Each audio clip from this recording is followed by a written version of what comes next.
baasi dungoon dawaa jaalala. Na eeginiin dhufa galgala. Goroore kee damma walala. Na baasi dungoon dawaa jaalala.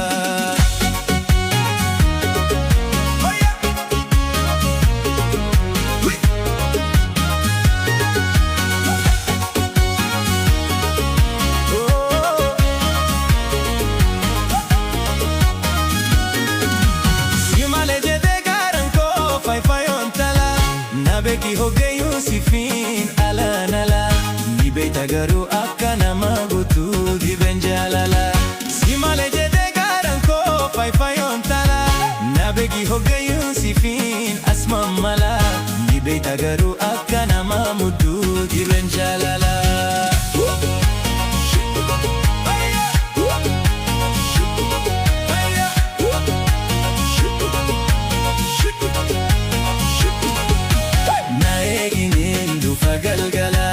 Goroore kee damma walala. Na baasi dungoon dawaa jaalala. Na eeginiin dhufa galgala. Goroore kee damma walala. Na baasi dungoon dawaa jaalala.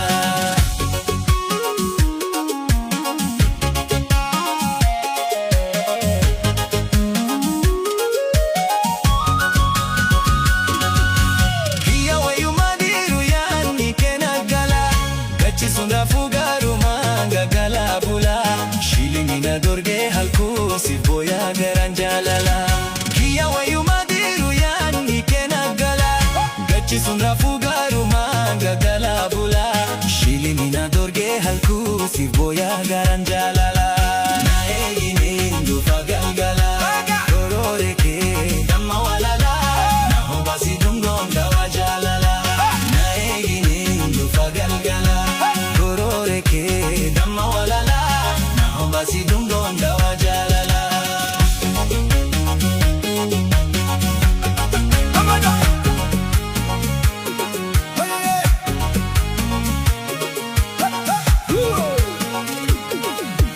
Na eeginiin dhufa galgala.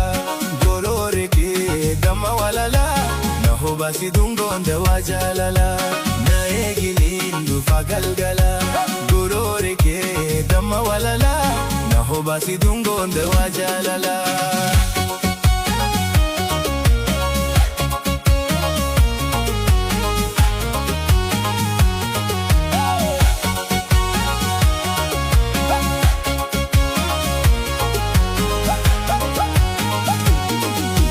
Si malee jedhee gaaraan koo faayifayoon tala. Na beki hogeeyuun sifiin alaanala. Nibeeta garuu akka nama guutuu dhibeen jaalala. Si malee jedhee gaaraan koo faayifayoon tala. Na beki hogeeyuun sifiin asmaan mala. Nibeeta garuu akka nama mudduu dhibeen jaalala.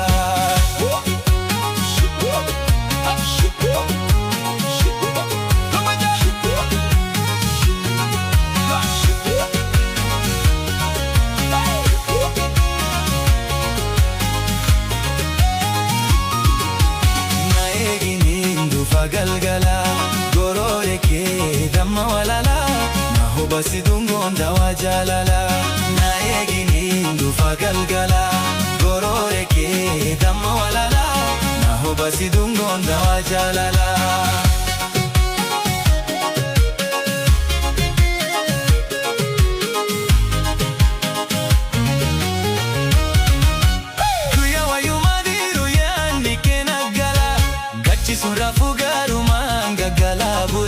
Shilingina dorgee halkuu si booyaa garaan jaalala. Guyyaa wayyuma diiru yaadni keena gala. Gachisuun raafuu gaarumaan gagala bula.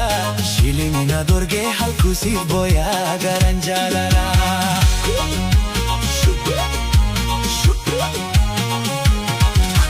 Na eeginiin dhufa galgala. Goroore kee damma walala. Na baasi dungoon